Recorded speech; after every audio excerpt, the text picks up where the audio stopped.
Let's get an update on what's going on out in the world. And I know you called the both sides, the good guys and the bad guys. And I just wanted to start off and get your take on where we are. I mean, who has control now? Is it the good guys? Is it the bad guys? Where do we stand right now? I think the good guys have had control probably since 2006, 2007, but it is not full control. They are working on full control.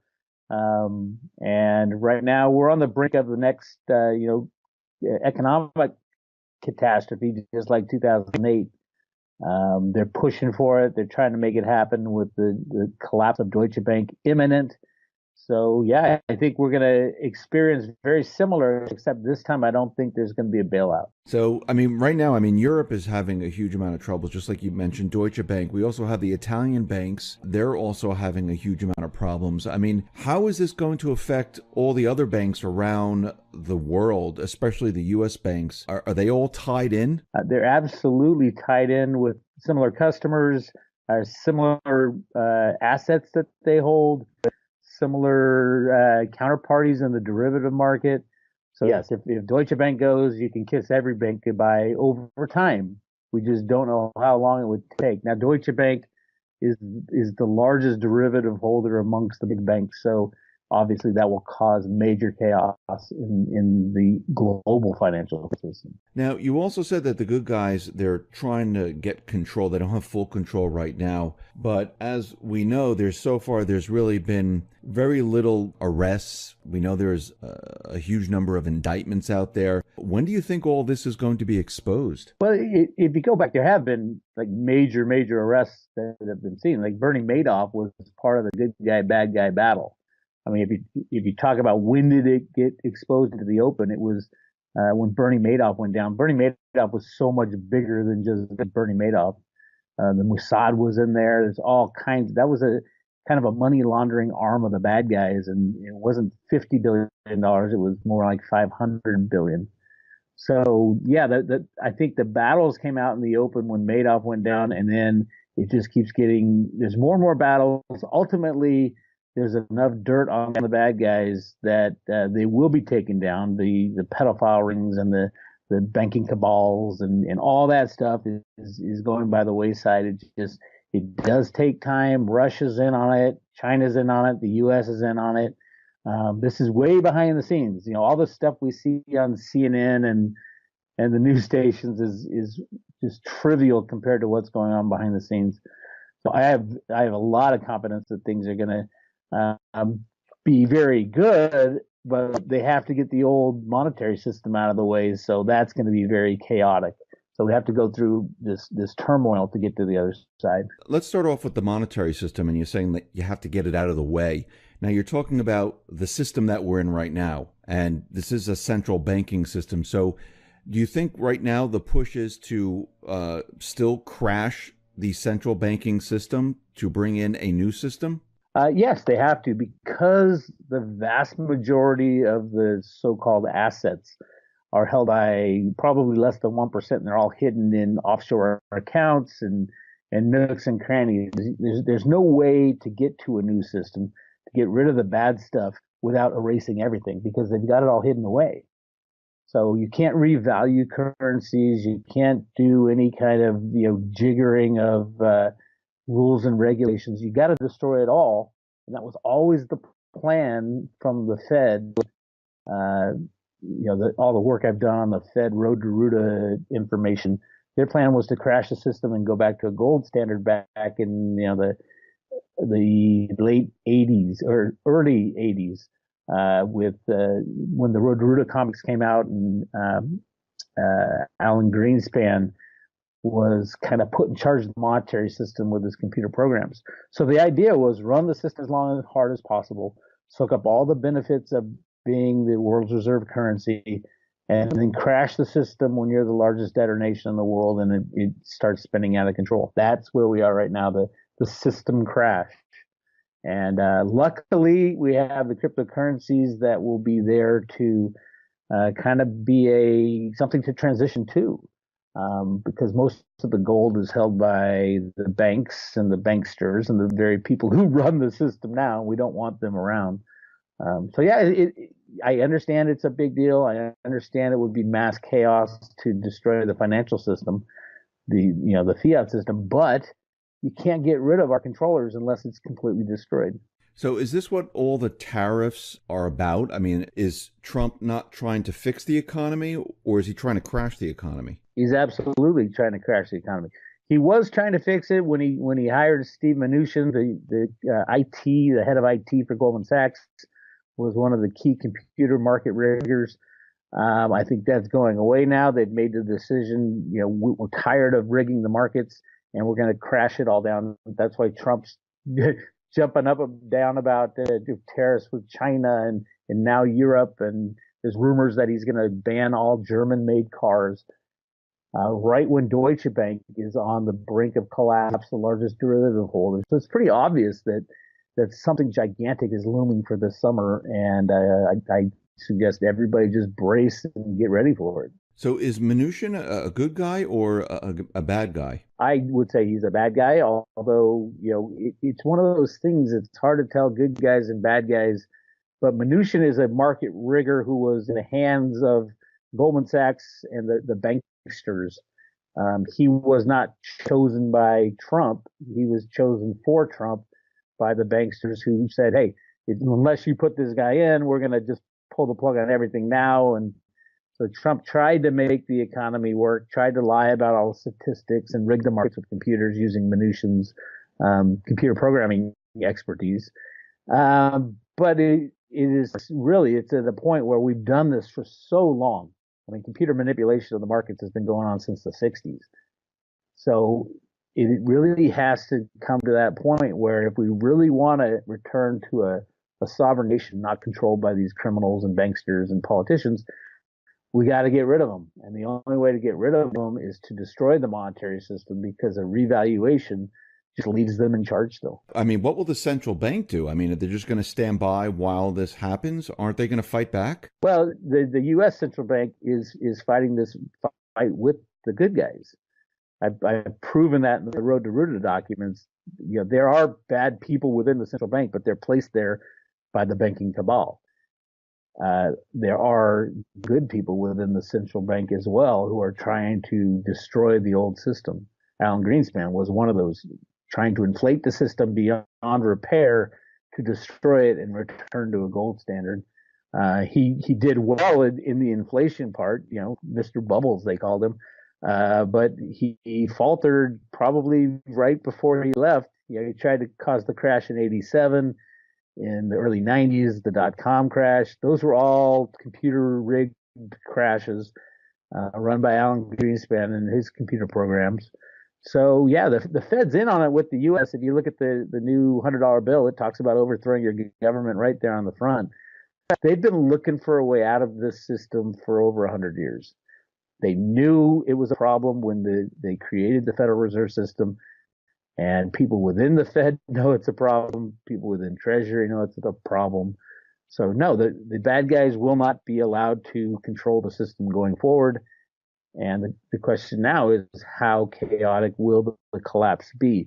Will it be a slow burn, or will it be, let's pull the Band-Aid and start fresh? Now, what about the other central banks like the IMF and the BIS? Are they in on this, or are they on the outside of all of what's happening here? Well, they know what's happening, but the U.S. has been leading it since day one. The U.S. has had all the gold from the Grand Canyon, more gold than anybody's ever found in the history of the world, and have been running the show. And at any time we could have returned to a gold standard. We chose not to because the world still accepted the debt. But they try, I would say that's the bad guys, the World Bank, the BIS, the IMF. That's the bad guys control those entities. So we'll see what happens. I do think the good guys have full control now and can pull the plug at any point in time. And a lot of the crimes from the past need to be brought into the open and shown to the public and say, hey, we tried to rig the system for as long as we can. We lied to the people for as long as we can to keep everything status quo. Now we need to get out of status quo because our debt is unpayable. The global debt is unpayable. And we can move to something else. We can move to an asset-based system in the cryptos. So I think that has given humanity an option of where to go from the unbacked fiat system. It's just a matter of the chaos. They need to come to Congress again, and the people have to decide not to bail out the banks. And the consequences of a non-bailout of a too big to fail system is the too big to fail fails. And all forms of electronic debt money are wiped out. That's just kind of the way it works in a leveraged monetary system. So you say we're going to be moving into this transition, and you're talking about cryptocurrencies. I'd say we're already in the transition. It's just it'll be moving faster and faster. And we'll be transitioning, you think, into cryptocurrencies? I think we'll transition into cryptocurrencies. I think there might be a gold component, but not much of a gold component. And it wouldn't be the current standing of what the governments around the world claim as their gold holdings. It's ridiculous.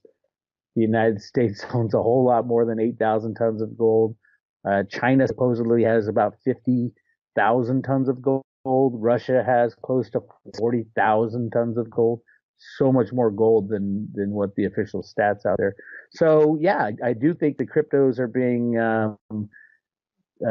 babied and helped along by regulators around the world, slowed down at times, like China saying they're going to ban the cryptos. And then now the President Xi just came out and said, we're going to embrace blockchain technology. So it's one of those things, they just needed to slow it down to give it more time to develop. So the IMF, I mean, they're still demonizing cryptocurrency. The Fed, certain individuals in the Fed, they're still demonizing cryptocurrency. Well, the Fed isn't. The Fed has said nothing but big positive things.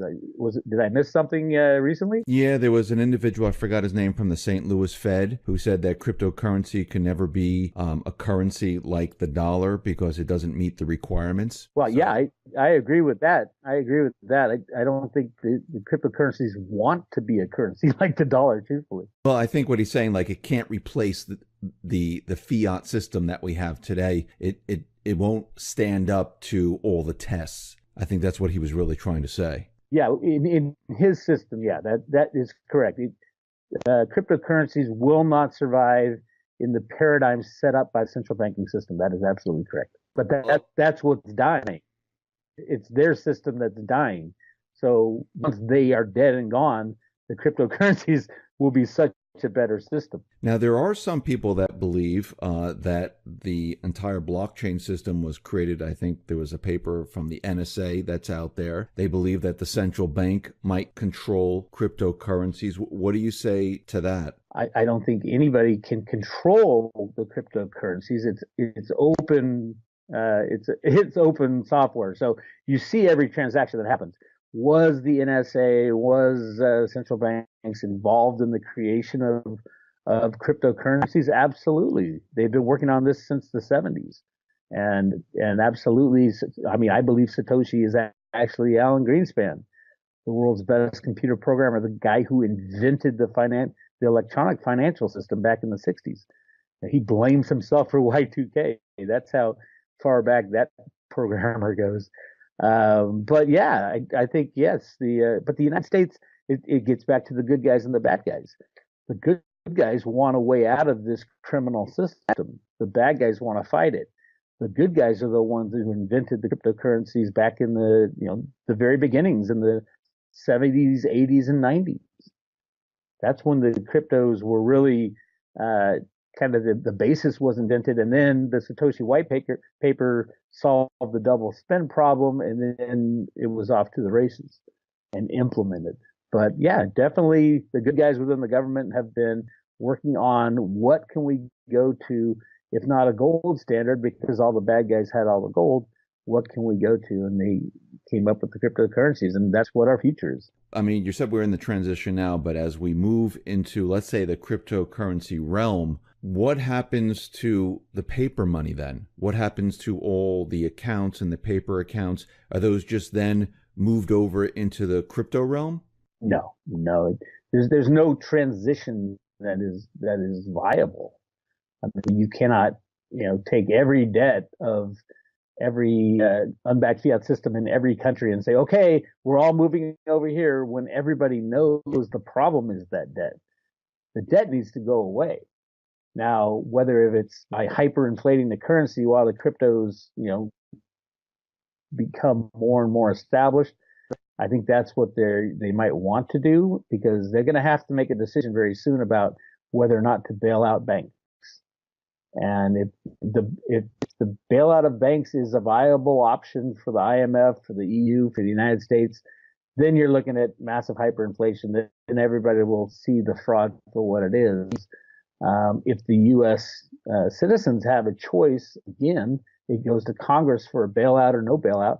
I cannot see any scenario where they would allow a bailout, even though the financial system will be crumbling at the time because of all the anti-government and anti-banking sentiment out there right now. As we move into, let's say, the cryptocurrency realm, we won't need the central bank at that point. Well, it won't be I don't think it'll be an overnight type of thing. I think central banks around the world will create their own cryptocurrencies. Governments will create their own sovereign tokens. A lot of governments are already talking about that.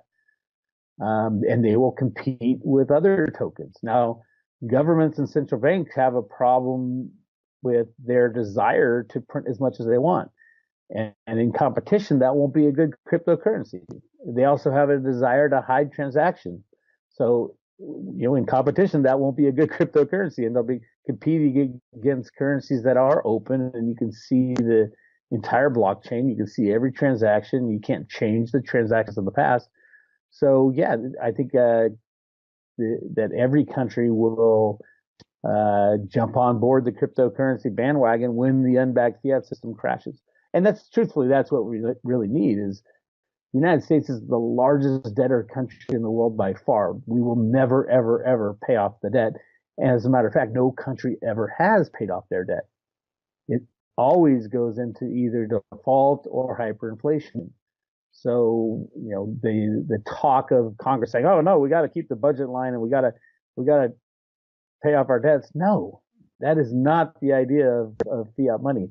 The idea is to run it as long as hard as you can, soaking up all the benefits before the whole thing implodes. Now, the only thing that I'm worried about with cryptocurrency is that the central banks decide to create their own coin and then have all the governments say, pass a law that this is the coin you have to use, almost like the fiat system. You're going to have to use the dollar. You're going to have to use the euro. You're going to have to. So that's my biggest fear, is that they will try to create their own coin and then have governments pass laws to force everyone into their system. Well, if the people relied on the government and cared about what the government thought in that type of situation, I mean, remember what kind of world we'll be living in when these banks crash.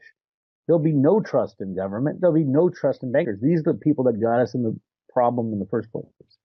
So they can pass any law they want. I don't think they will. I don't think that's the idea at all. As a matter of fact, if you look at what the Fed says and the Treasury says, that is not the idea. And look at the front of the $100 bill. It says you have the right to overthrow your government right there. So that is not the plan. And any government that restrains their population by doing something like that is going to lose. And the U.S. knows it, and China knows it, and Russia knows it. The world is changing, and the totalitarian type of monetary system has to go away. So a government requiring citizens to only use, the Fed coin or something like that, that country will lose out on an amazing technological breakthrough and economic engine that will drive us forward.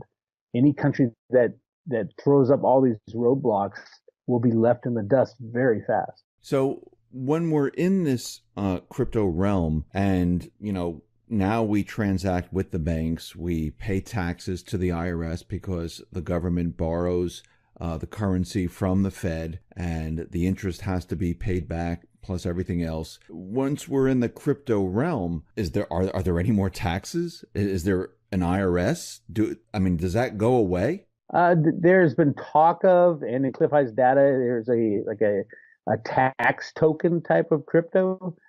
Um, but a lot of these taxes don't go for the things they're supposed to go to. The income tax was never supposed to be there. We all know that. And paying for roads, paying for other people's health care and all that, it's up to the people of the new system. Really, when the old system fails, there's going to be a whole bunch of new laws and rules because trust in government will be destroyed instantly. Trust in banks will be destroyed instantly. And it's kind of like, will we have a government in the United States that employs 35 million people? The federal government has 35 million people working directly or indirectly for it. And no, that those jobs will go away. The founders never wanted a country that had a gigantic federal government. State governments, yeah, states had all the rights other than what was in the Constitution. We just need to go back to the Constitution, and you'll see all these government programs go away because the government can't afford it anymore. They don't have any money. They don't have that kind of money. And yes, new systems need to be built. Will there be taxation? Yeah, definitely. Will it be egregious and onerous like it is today? No, not at all, because we won't have any debt to pay off. And all these workers in the federal government will be gone. There'll be no, Obamacare remnants, and all the insanity of what we're living through today gets instantly washed away if there's no money to pay for it. How about the banking system itself? I mean, if we can send currency back and forth without the banking system, depending on what the coin is, or maybe we'll have multiple coins. I don't know what it will be, but we can send it to the exchanges. We can send it to private wallets. What's the point of the banks then? There won't be. I mean, that's the key to understanding what goes on in the too big to fail banks and the derivative situation. These banks are highly levered, and so much more than the 10-to-1 they say they are. So all it takes is 10% of their tier one capital to go away for these banks to implode. And that's kind of almost what happened in 2008, but that is what will happen next time this goes down, which I think is this summer. Now, what happens after that? It's anybody's guess. And obviously, we would love to have all the debt disappear in the world. Well, all that debt is unbacked fiat promises. It's that unbacked fiat money that the banks have leveraged so much. Leverage is great going up. You make 10 times your money. Going down, it is a killer of banks.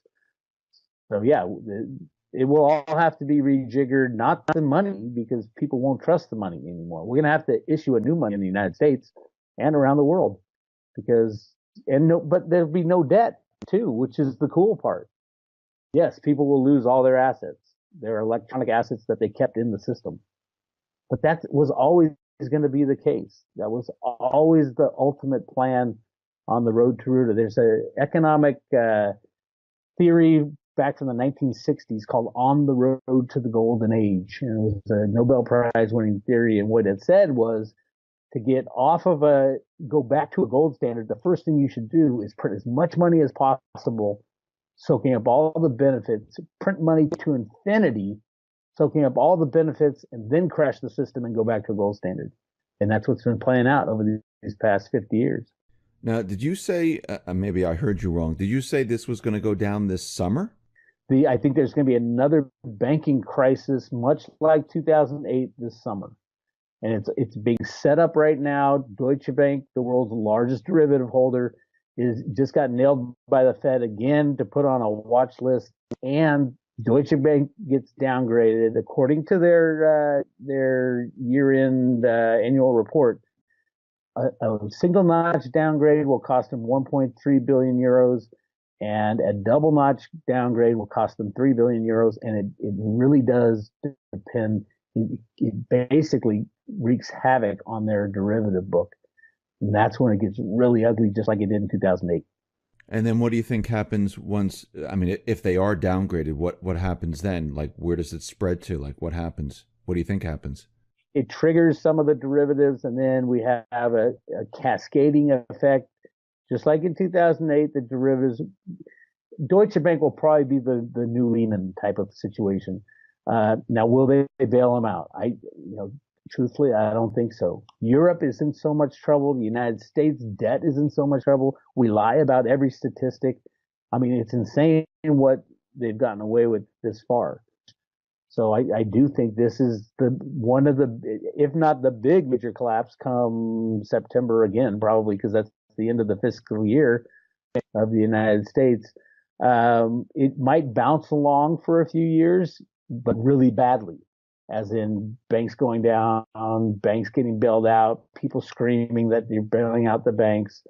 Or we might believe the Economist magazine from 1987 that said 2018 was the year that the global currencies melt down. Now, do you think Deutsche Bank, you think they know that this is coming and this is why they are laying off like 10,000 people? Probably going to be a lot more than that.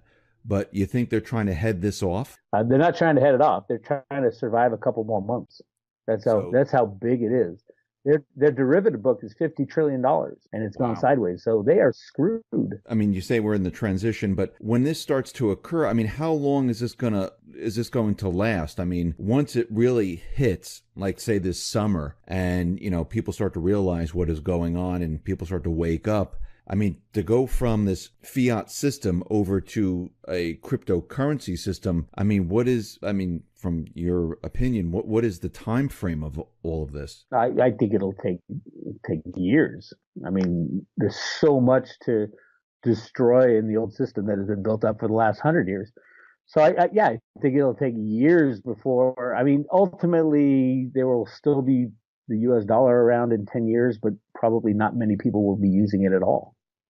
Most likely, everybody will have left the system in the next 5 years and gone to some kind of crypto backed or crypto system, all kinds of different potentials there for means of exchange, for store of value, for use in businesses to cut expenses. I mean, there's just so much that can be done with the cryptos, but it's the new system and it's going to take the place of the old system, not overnight, but literally.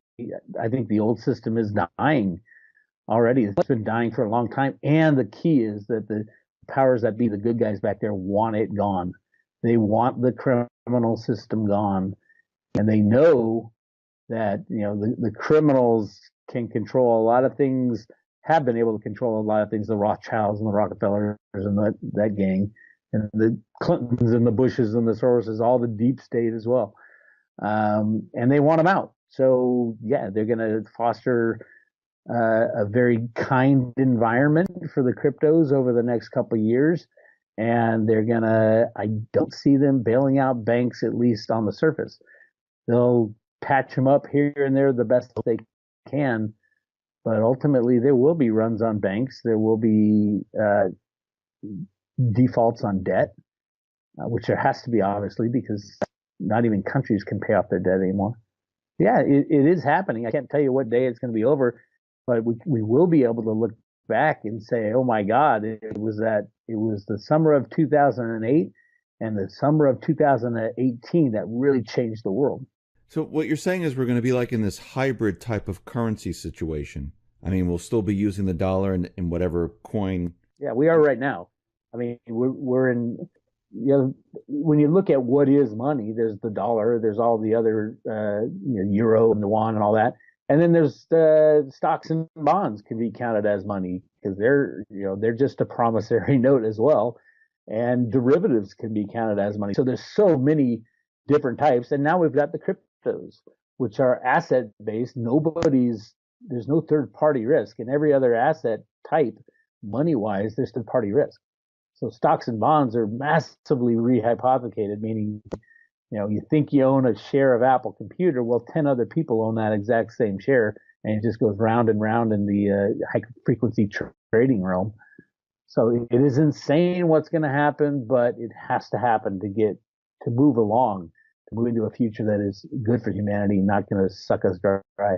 So you think that the banks, while this is happening, they're going to maybe go on a bank holiday where they'll shut everything down and you won't be able to move your funds out of the bank or take it out of the ATMs and things like that? Well, it won't necessarily be a bank holiday. It will be that the banks don't have the money.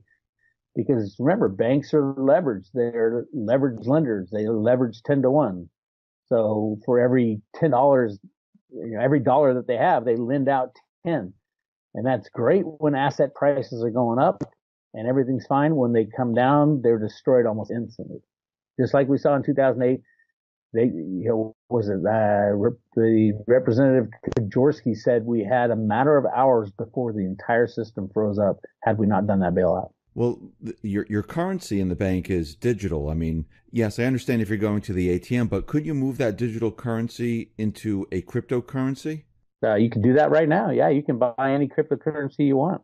No, I'm saying during like that period, even if they won't allow you to take out cash, do you think you still have the opportunity or the ability to take the digital dollars in your account and go ahead and buy, a cryptocurrency, Bitcoin, Litecoin, Dash, or whatever is going to be out there to get your currency out of the banking system? No, well, at some point, when everything freezes up, it's over. Your chance to get cryptos is gone. All the exchanges, they pay their employees in fiat money, and they require the old system to be in place. Not all the exchanges. There are some exchanges that don't just deal in the blockchain, swapping crypto for crypto. But many of them deal with the banking system already. And yeah, the banking system freezes up. You're not going to be able to trade cryptos. You're not going to be able to trade stocks or bonds or anything else. I mean, your government's not going to be able to pay its bills. I mean, that's a really, really, really bad thing to happen. It's never happened in history where the entire banking system freezes, and it's a come to Jesus moment. And they got to show what they got, and they got nothing. It's all been, leveraged up so high, which is great when their assets go up, but when they go down, it's instantly evaporated. That's what people need to understand is these banks and brokerage houses have been playing with your assets, and they know just as well as we do that when the music stops, the game is over. So what happens to those people that have, physical silver, physical, I'm not talking about the paper stuff. I'm talking about people who've been purchasing physical silver and they have a lot of silver. Those people that have been purchasing physical gold and they have gold. Later on, will they be able to take that and purchase cryptocurrencies? I would assume, yeah. It depends on what happens, what kind of currency people go to. I think they will go to cryptocurrencies. I think gold and silver will have their place in the future. Absolutely. If you keep it in your own possession, it's an asset like any other asset. Except it's better than any other asset. I think silver, because it's so necessary for society, for our modern high tech world, it's absolutely necessary. Gold, on the other hand, it's got the historical factor and it's beautiful and malleable, but that's about it.